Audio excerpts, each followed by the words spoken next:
Welcome to another episode of The Music of Life. I am your host, Eric Coplen. Today, it's all about relationships. There's so much battle going on. The battle of the sexes, like always, is aflame in today's world. So many people are so triggered over everything that men do or women do. Man, it's just one big trigger fest out there, and it can make you maybe feel a little uncertain about relationships, whether the dating world is even safe or even worth it. Is marriage an option? Is it even worth it? There's a lot of big questions that people are asking. In today's episode, you're going to meet my longtime friend, Dr. Ray Doctor, who has been a relationship coach for men and women for the past 30 years. He's seen it all, folks. Bonus, he also has a doctorate in psychology. He knows what the hell he's talking about. And we discuss this issue and how you can take the proper mindset and get a hold of the right tools so that you can see relationships that they still are beautiful, that there is an opportunity to feel grounded, safe, secure, and even free in your relationship. So if you're someone who wants to have a better relationship, first with yourself, then with others, then you're going to love today's episode, and I can't wait to share. I'll see you inside.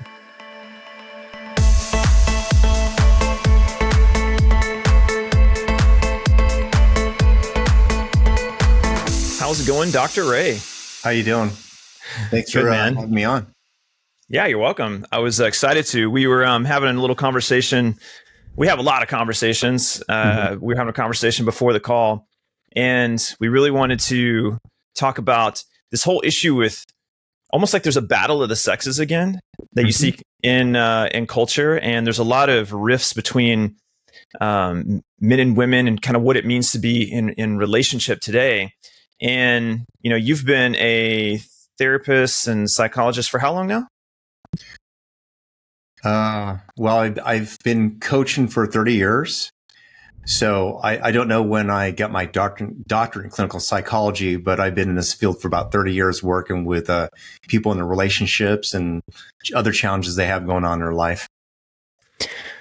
Yeah. You know, we're talking about how a lot of both men and women are kind of seeking knowledge right now. And if you go on social media, there's so much information like for men and then for women. And you kind of see there isn't as much conversation where they're really making peace or finding that middle ground. And that's kind of what I was interested in having a conversation today. So if you're someone that's watching and you are a little confused about how do you move forward in relationships today, like everything is just so different from like how our parents and even their parents were.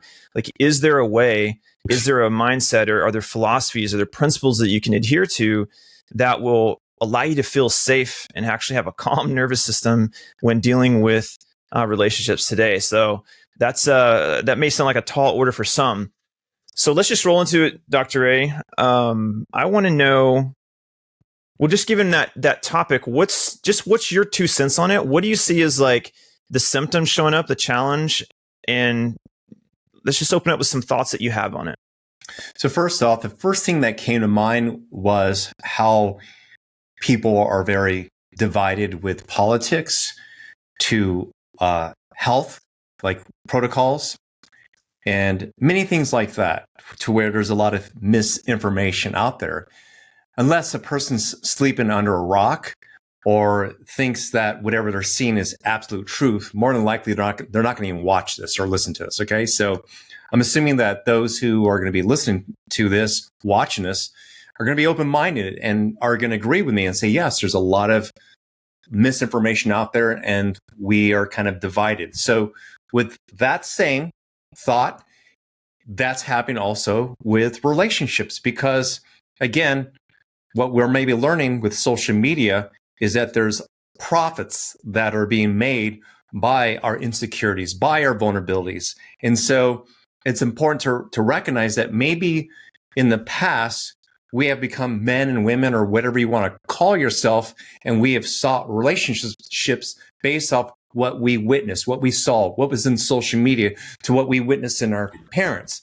And now we're in a great time to really take personal responsibility and redefine how's that going to work for ourselves. Now, I understand that you might hear friends who are having bad luck. You might be reading things online. You might see the worst behavior. And of course, there's narratives about how bad women are and how bad men are. But the truth is that what you're seeing in some shape or form is to get views. Just remember that.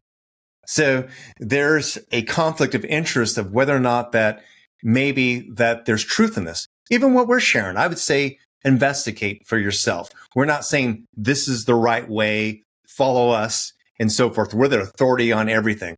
We're come to this conversation, which what you're sharing, Eric, is like almost like as if we are what journalists were before, where they would get information from both sides and present it to the audience. And that's what you and I are doing. So what I see is that people have to take their power back and ask deeper questions, like such as, what type of relationship do I want anyway, even if men are being marginalized, or I feel this way as a woman or a man.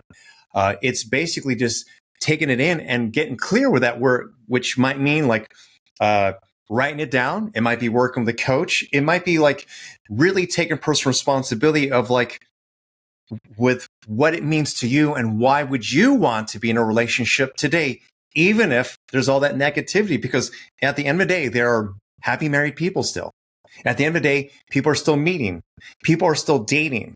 So even while there's things you might see that are giving you mixed messages, or even if you hear bad stories, there's also a lot of happy stories. And in this moment, a lot of conversations is more around with what's not working, what's bad, and who to blame. Mm-hmm. That's a great point. I love the concept of it's not even a concept, just the fact that we have a reticular activating system. And once you understand how that works, and for those of you if you haven't heard of that, look it up. First of all, it's really interesting. But the reticular activating system is the part of your brain that learns to filter and focus on certain things. And usually it's going to be some type of an emotional experience that gets you to become biased towards seeing things that way. Like a real common one we can all experience is if you have purchased a new car or a new handbag or something that you thought like, wow, this is awesome. And you feel an emotional spike with it. You're going to notice you're going to start tuning into that. You're going to be seeing that car everywhere. And I think what the point you're making, Dr. Ray, is that be careful with your fears are being played upon for the purpose of clickbait and ad revenue, and you being afraid and concerned and worried and seeing more and more of what's wrong with the dating world makes you kind of a target, literally on the algorithm level for the drama of seeing that things aren't working the way that maybe you expect them or want them to. Yeah, absolutely. So as an example, I don't know where this will be posted, but if someone were to say these guys are a bunch of a-holes and that I went listen to them and so forth, whether or not you were to keep that on the feed or not, by people just kind of agreeing with that and commiserating with that and so forth, they're actually helping the video or the audio get more views. And so there's things that are being purposely put out there to polarize people.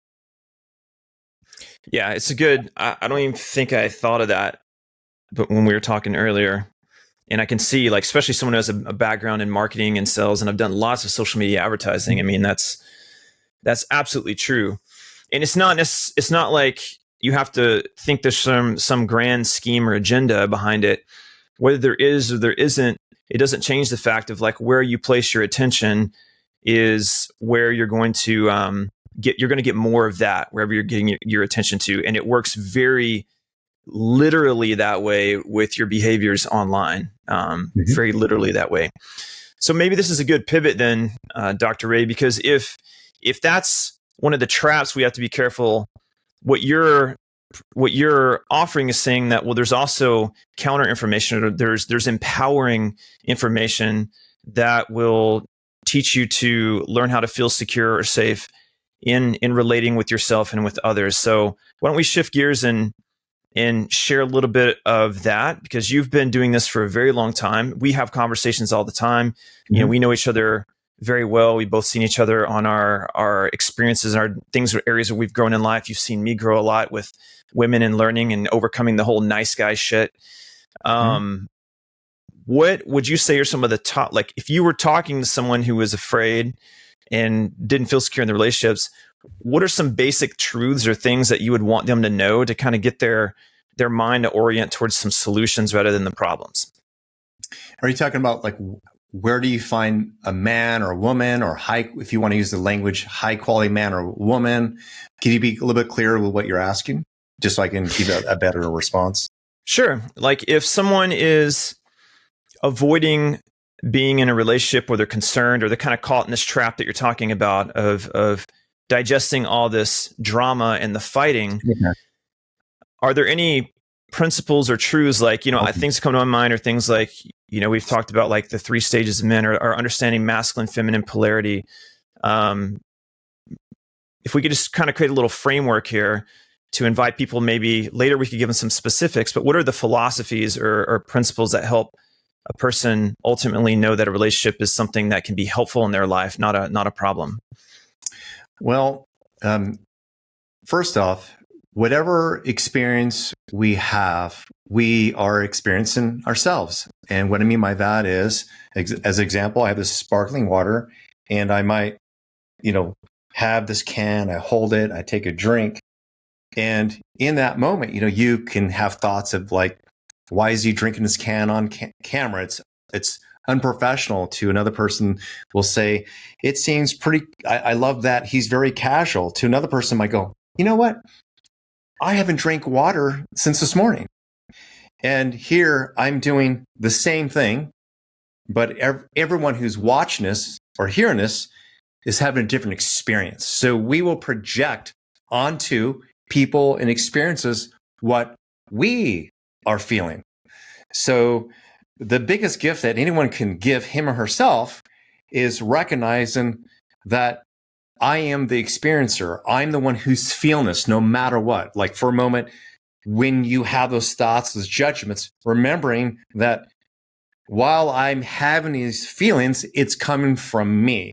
So if it's coming from me, it's become more self-aware of your thoughts about this situation versus how you truly want to feel. For example, if I were to see a deer on the side of the road, and I do see deers all the time on the side of the road because of where I live. Now, I don't want to see death and a bleeding deer, particularly if I'm driving my son to school. Okay, so I want to set him off feeling good and happy and so forth. But if I drive by and I see that and I go, poor deer, and oh my God, who's the idiot who hit this deer? And oh my God, they left it in the middle of the road, and poor this, poor that, and start creating all these stories. And I'm feeling this, and it just say like it impacts my son's experience of being dropped off. Then how I feel about that is definitely going to create an experience of just drop my son off at school versus I see it, I see the deer, I'm empathetic towards the deer, but I'm also going to choose to start this morning off in my heart and talk about the deer in a positive way with my son. And I'm using this example because it happened recently when dropping my son off at school. And it's where everything becomes learning anyway. So it's recognizing that I can react, I can blame, or I can also take pause and make meaning out of this that betters me as a human being to where I could be the best version of myself. Because at the end of the day, people get divorces, people get ripped off, deers get hit by cars. There's a lot of BS on the planet. And it's been this way for a very long time. It's going, and then what? What do I want to do anyway?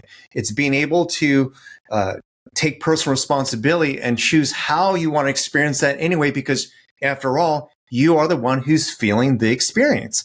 And it's creating more awareness in that little pause, that little space in which you only will have that if you have a calm nervous system, if you want to use Eric's language, to see that, to see how you're becoming and keep yourself in check. No differently, you're on a date. And this has happened where I hold these workshops where it was singles. And there's a moment where you're about to meet this person in front of you that you may or may not be interested in. And they're supposed to say something. And it was more of a trick question. And it was where when they're about to talk, I say, stop. I says, who's about to speak? Is it the person trying to get the person to like you? Is it the performer? How are you breathing right now? Are you trying to get something? Do you need something? How are you feeling? Who is about to talk? Is it your persona? Is it you trying to get something? Is it really who you are? Be aware of that. In that moment, hands down, almost everyone is going, wow, that's what he's talking about. Mm-hmm. That's that part of me that goes out there that's not even maybe really who I am. My emotions are leading everything, not my conscious mind. My try not to be hurt again is leading my consciousness not right now. Avoiding being hurt is why I'm asking and trying to gather questions from this man I'm meeting for the first time. So that's what I'm talking about. You start becoming aware of what you're feeling, and recognizing that this is coming from me, and there might not be truth here. So let me be more curious and open, and explore this conversation a little bit deeper, or this person in front of me.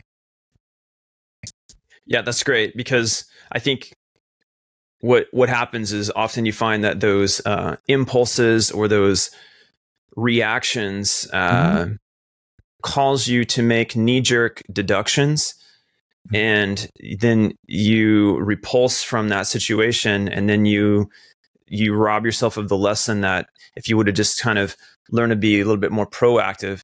So it sounds like what you're saying is like, this is a you issue. If you fear relationships, then that will come true.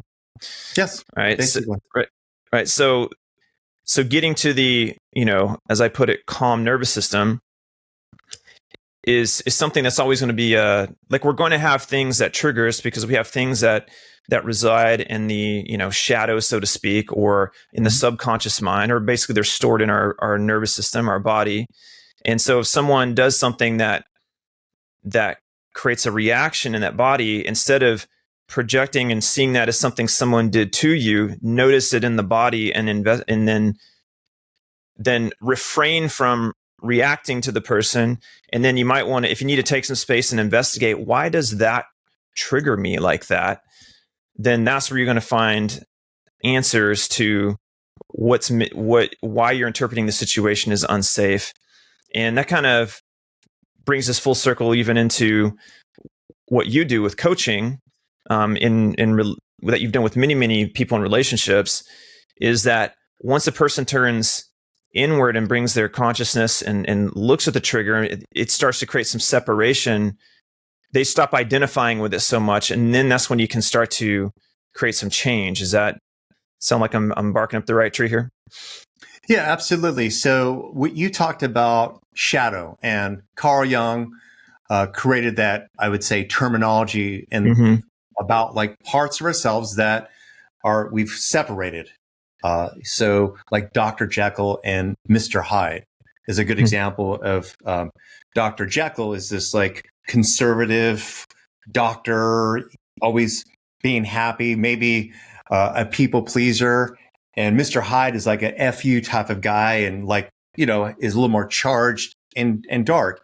And if it's separate from us, it can create anxiety. It can create a false sense of self and so forth. And when I work with clients, there's always a overarching, say, hidden belief. So for example, here are some, it's better to stay single than marry. Well, why would you say something like that? Because the person's been hurt. I always lock doors. People are untrustworthy. Men and women just can't be friends without sexual attraction. There's these presuppositions that are hidden that we have about life and relationships. But underneath it, if you go a little bit deeper, there's a fear that's driving that belief. And if that belief is still there, that is why you maybe will have difficulty attracting someone new until you transform that. For example, one might be where, all men are men are unpredictable or something like that.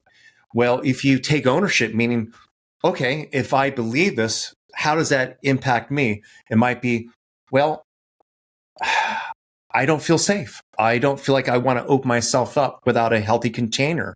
Therefore, when I am with a man who's all over the place, I don't feel at ease. Okay. So what would be the state of mind you'd want to be if you were to have a man like that or a woman? It would be confident and able to trust myself. And so therefore that client would take on that state of consciousness, but also that, all men are predictable would be, rather than making it about what's happening out there, it would be that I trust my decisions. I trust my inner guidance. I track the best. I have healthy boundaries. So now this person who's done the inner work has these like new presuppositions. They've taken ownership to where they have a different lens on life.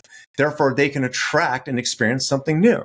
So that's kind of in a nutshell how to do their shadow work. I know I simplified it to where they can attract something different than what they have had. But for most people, they have those shadows inside.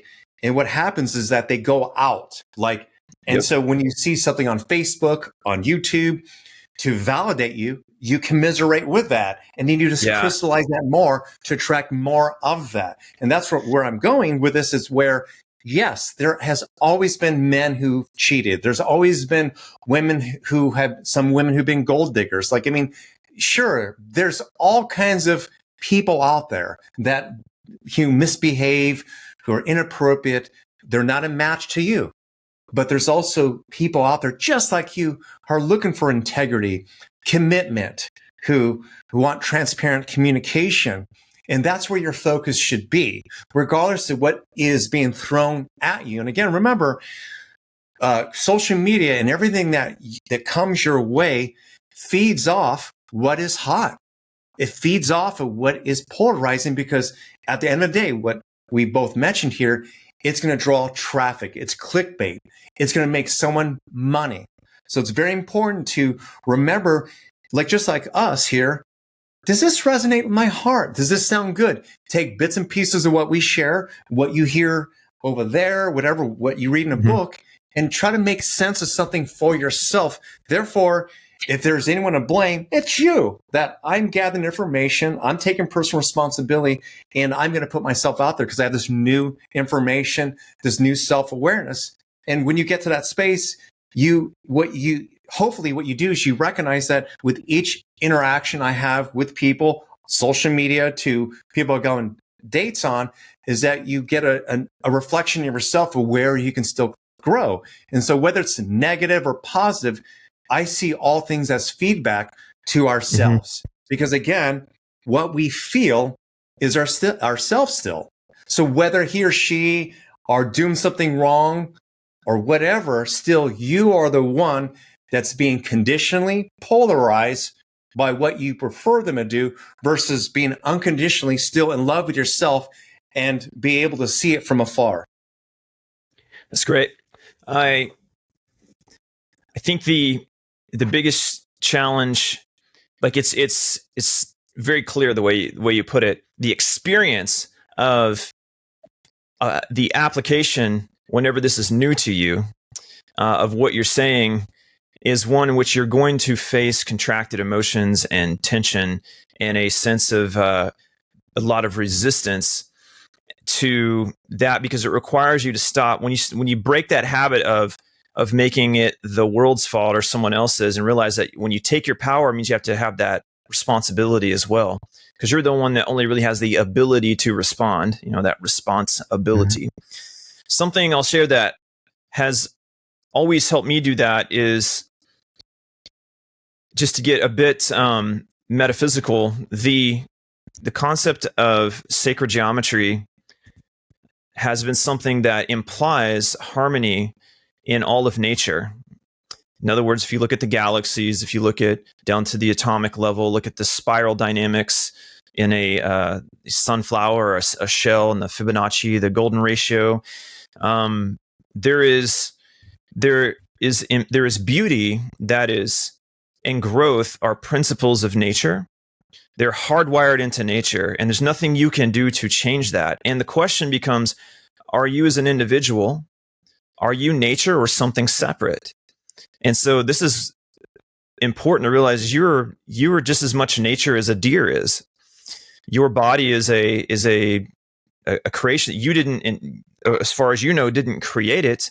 It does amazing things. It heals on its own.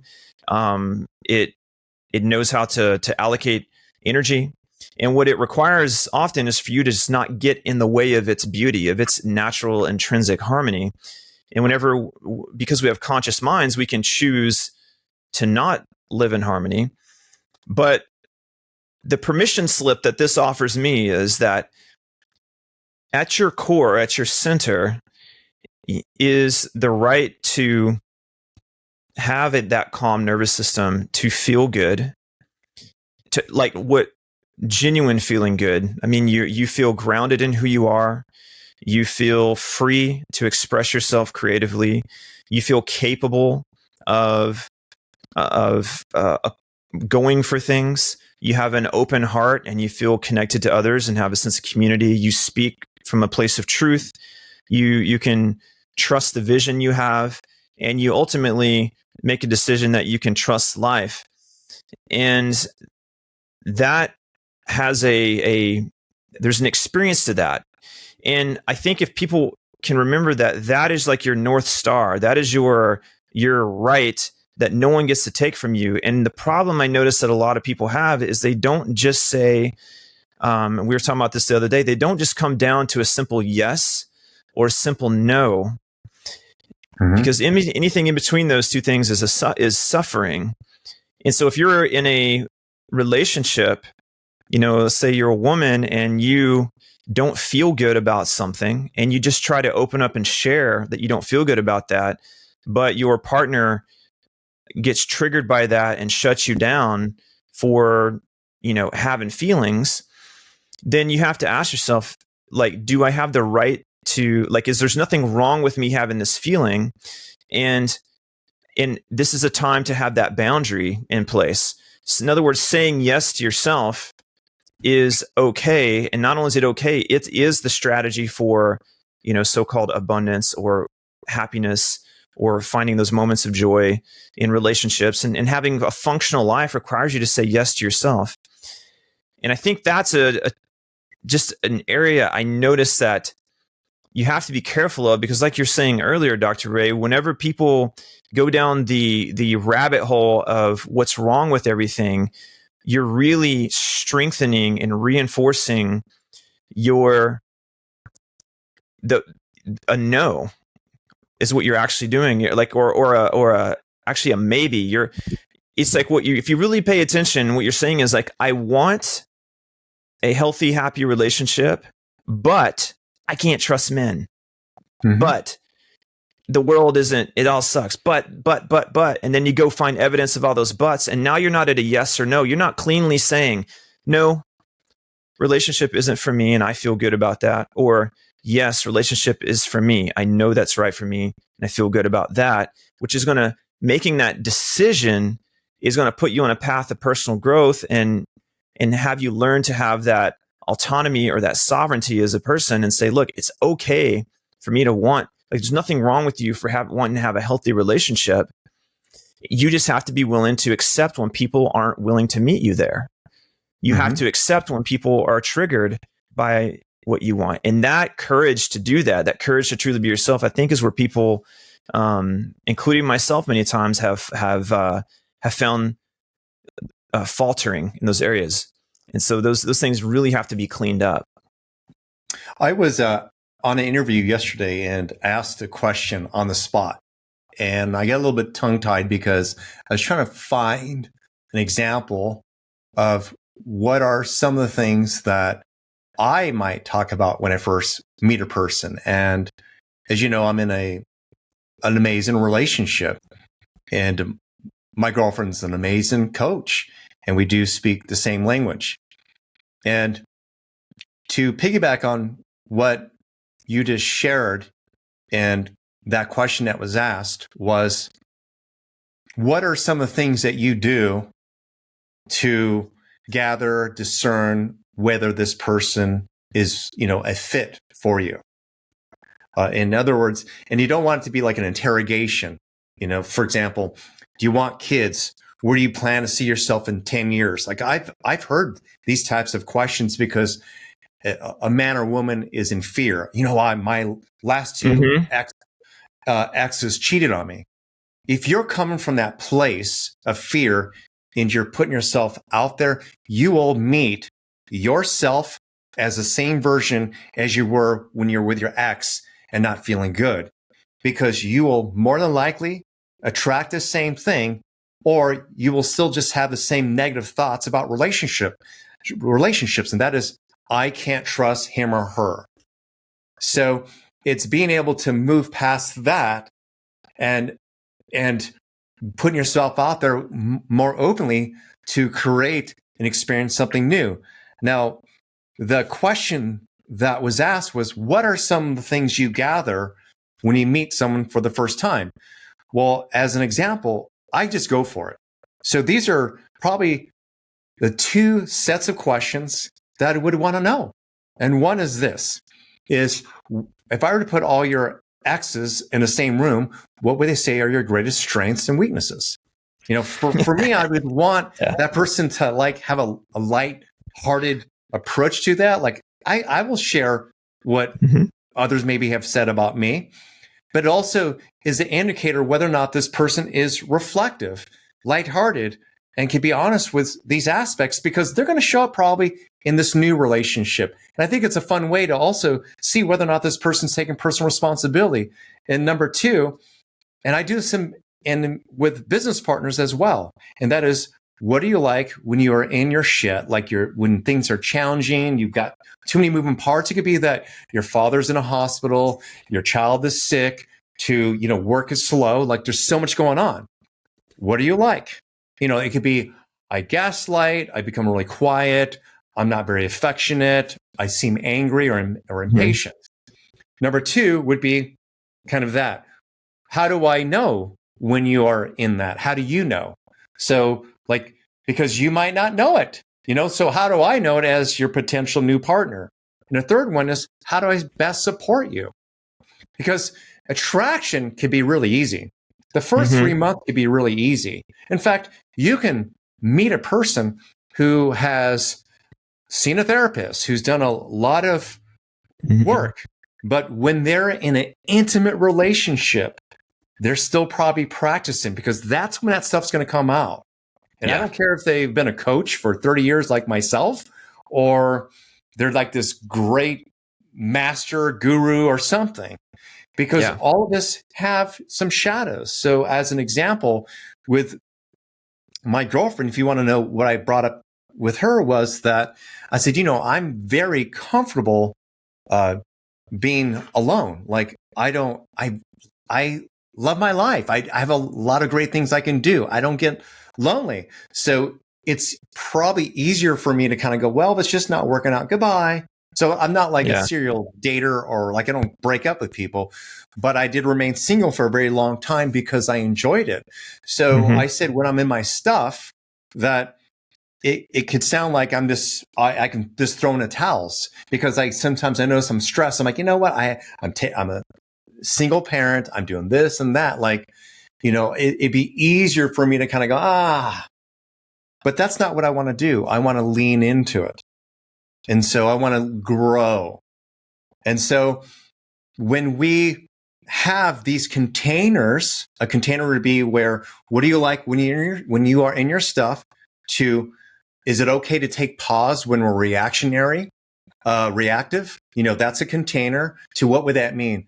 We can take 5 minutes, we can walk away, or we can say, can I call you when I take a walk, or the next day?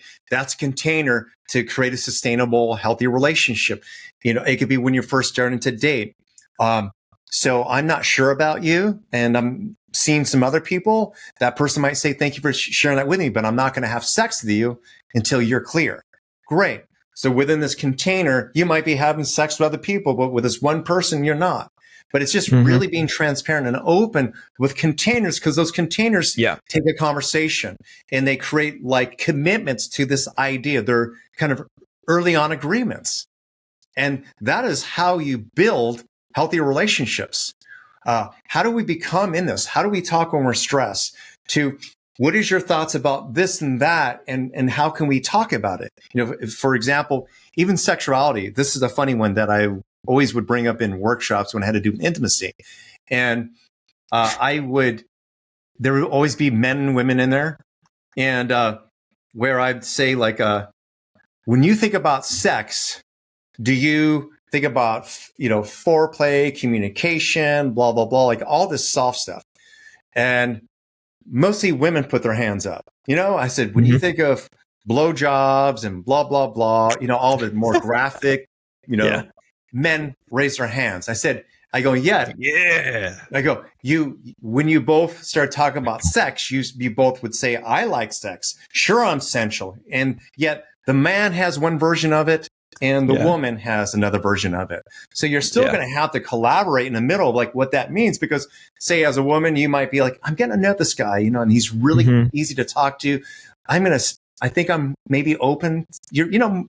From what I understand, healthy women are still not 100% sure, even when they're taking their clothes off. Okay. They're like, how it can change. So just imagine she's, you go on a great date, you go and you tell the man, oh, I'm ready to, there's that mood that you're going to get changed or maybe get undressed.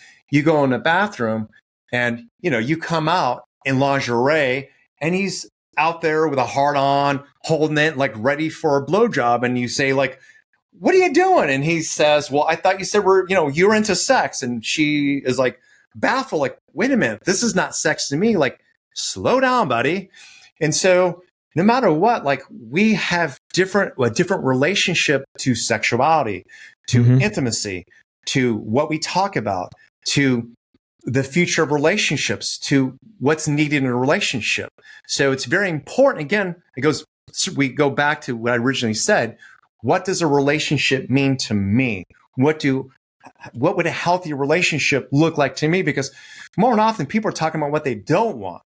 You got to talk about what you do want. And once you know how that works for you, maybe even write it down, then when you're meeting people, you kind of have that in the back of your mind. Because not only do you have that in the back of your mind when you have these conversations, energetically and emotionally, you'll attract more people like that.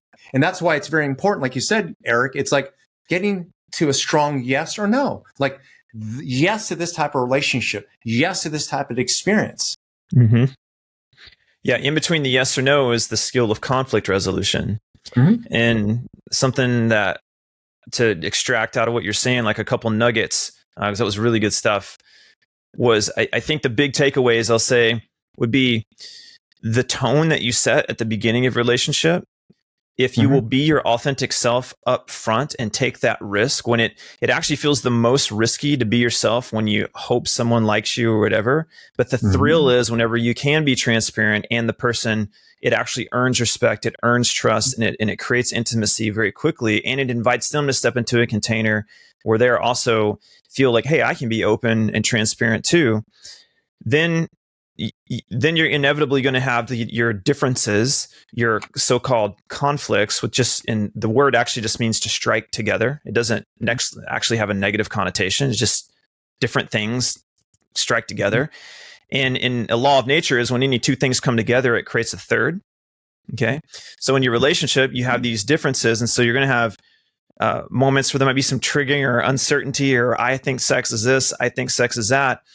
But if you have a foundation of trust where you feel you can talk about things, then you kind of enter a negotiation, and then out of it will arrive something that will be exciting for both of you. And that's the faith that you have, like in the connection, and even in a friendship or a business partnership, any relationship.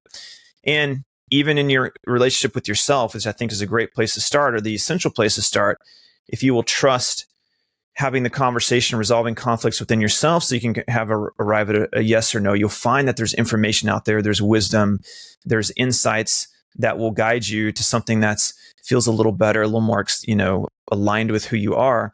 You have to kind of have that trust and that faith in life. I'll share an anecdotal story. One of the things I've noticed that I found myself doing is if I was had my version of sex with a woman, so we were intimate. There's kind of the opportunity for some pillow talk after or whatever. And rather than being like, oh, you got to go, or like, I'm not awkward about it. Like if I made a decision for you to be here, I'm chill with it. It's all good. And so I remember I've done this a number of times. It's just because I'm curious. I'm a curious person. So I was like, I want to hear like your dirtiest, raunchiest sexual fantasies. Like, and listen, I promise you, like, absolutely no judgment. I'll tell you mine. I don't care if it's like, you're sucking a dragon's schlong or something. I don't care what it is, right? It could be anything. And they're kind of like, really? And then, as she courageously opens up and kind of shares, you share yours. And then that creates a whole new area where that kind of becomes a level of excitement in the relationship. And it doesn't mean like you have to overcome the fear of, oh no, what if they have a fantasy that means that they might want something that doesn't fit within my idea of a relationship? Mm-hmm. You have to be like, so what? It's just like lighten up with that stuff, and you'll find that there's some magic in when a person just feels like they can be open and honest, and don't wait for people to do that. Just choose to be the leader with that in your life. Mm-hmm. Don't wait for people. You're going to find that it will only create more laughter. It'll create more opportunity, more freedom, more abundance in your life by just being honest with where you're at, both your good qualities and, like you were saying, Dr. Ray, talk about like here's how I am when I'm in a bad mood or when shit doesn't go well. You can expect me like this is how I kind of like find myself handling it, and then now they feel like they can tell you, and then you can both kind of be laughing about, you can turn this into something that's kind of like fodder for comedy, and then instead of being triggered by it because you're up front, you both can offer some support with each other, and you can make the relating be a lot more fun when you're not so uptight and fearful of just who you are, as a person. Yes. As an example, when I moved to Oregon, it's when I also met my girlfriend, Nicole. And I did share with her openly that there was a lot on my table, and she was witnessing it, and she was inviting me out to do things. So, and I was also physically injured, like by going up and down the stairs and things like that. Like I have broken my ankle like 3 different times. For whatever reason, I had inflammation. I couldn't dance, to where I kept saying to her, no, I can't do this. And here this person's getting to know me for the first time. But also she's a coach, so she's done her inner work. But I said, you're meeting me when I'm in my stuff. I said, so if I don't show up with as much enthusiasm, if I seem stressed or not appreciative as I usually am, it has nothing to do with you. I said, I'm doing my best to manage this, but I'm trying to get stuff out of a box. I was trying to get my son situated with a private teacher. There's so many things I was just trying to get done. And people who have moved before, and you're also juggling children, you understand what I'm talking about. Well, while in the middle of that, I was getting to know a woman. And so, I had thoughts of, I did, again, it would be easier for me to not have to say, show up and be solo until I had, say, all my ducks on place, put the relationship on a layaway plan. But I said, you know what, like, if you're going to get to know me, why not get to know me when I'm moving through this stuff? Because maybe you can also collaborate. Maybe I can even learn something new from this, to also trusting that I have the tools and the self-knowingness to make this work anyway while I'm dealing with this, because there's no perfect time. Sure, it looks like when you're clear, your nervous system's less stressed, that it would be easier. And there's truth in that. But also for me, again, I like to lean into the Chinese stars that are being thrown at me. Mm-hmm. I want to be challenged to grow. And so we went for it, and we've been together for almost 2 years, and it's very amazing. And she met me during a time that was probably the most challenging for me. Well, what I'm hearing from that too is you were clear and secure enough in yourself to just admit where you were to her without any kind of neediness, or you weren't pushing or pulling her. You were just saying, you're right. This is where I'm at. This is what I'm going through, whatever. And that's what's going on, and I'm not going to run or push you away. What feels good to you? And you gave her that freedom to decide, so she didn't feel pressured or like she's chasing. And so you guys negotiated it. So you had a calm enough of your nervous system, not perfect, but like you weren't carrying you weren't acting from an unconscious program of just pushing her away unconsciously, knee jerk or chasing or something like that. You were secure and like, I accept where I am right now. I'm in a go mode or a little more stress in my life, and it is what it is. I think that's cool. Yeah, absolutely. But here's the shadow. Again, I mentioned that it doesn't matter if someone has been a coach for 30 years or is this some grand master. I've been doing this for a very long time, and new stuff shows up. And it was who was that person saying, "Hey, I'm sorry, I'm not like this or that." Like, where did that come from? Where I have to be perfect? To like, oh my God, who's that person saying I got to be on? Oh, there's that part of me not accepting me where I'm at. And that was part of it also. I kept injuring myself because I wouldn't rest. I couldn't go to the gym. So a lot of that projecting onto her or saying, I'm this way, was also me to hear myself and recognize like, wait a minute, I'm putting a lot of pressure on myself, because when I shared that with her, she actually was probably more compassionate about it than I was. She's like, I really like you. Yeah. I really like, thank you for, this is a breath of fresh air. You're like not trying to be anything else than what you are right now. This is very attractive to me. I called you in. I wanted an authentic man, and here you are. I'm like, okay. So then her sharing that back with me, it lit me up. That itself is very healing.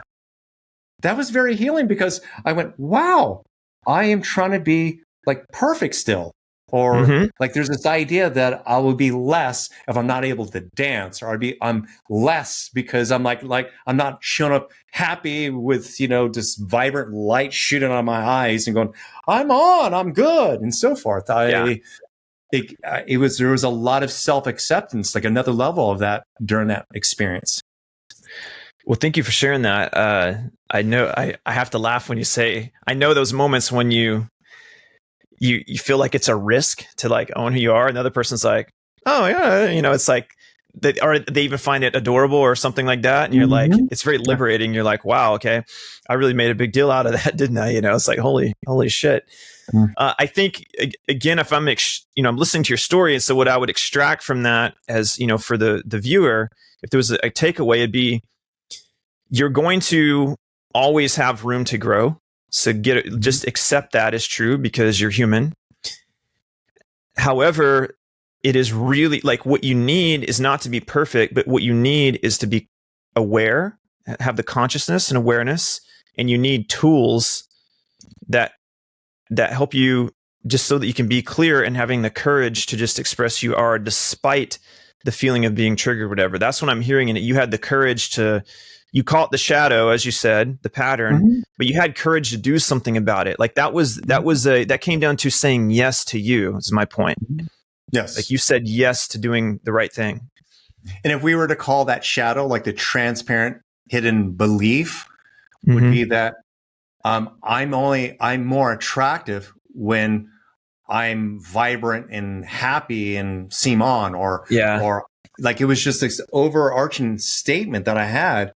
And I never knew that exists until I entered this relationship. But thank God it was with a woman who is very good at communicating and very unconditional, and was able to communicate her attraction to me, including what you just mentioned, that, she thought it was very attractive, because she said, I'm used to guys trying to be something that they're not, like they withhold.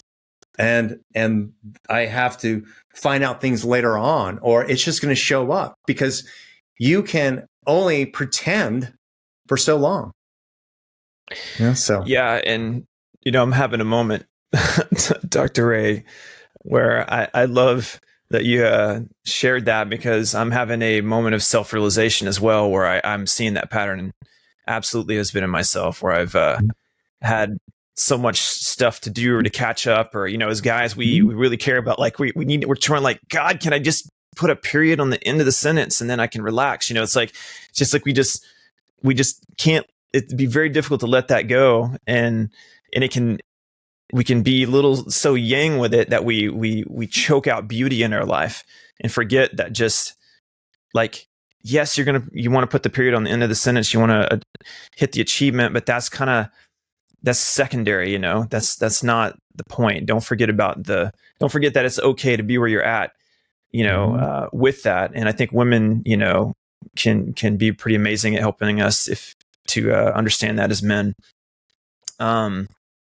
So we're kind of coming up towards the end here, and I wanted to pivot, and this would be a really good spot because I know you have some programs. You have a program called Relationship Rescue that is designed for people who are wanting to, I think it's either if they're wanting to be in a relationship or if they're in one, and essentially they're wanting to have that ability to be their true selves and in a relationship without feeling like I've lost myself, or I can't say I can't express my feelings or say what I want without it leading to triggers and toxicity and arguing and all this kind of stuff. So would you share a little bit about that program? I'd love to hear first, like, why did you create it?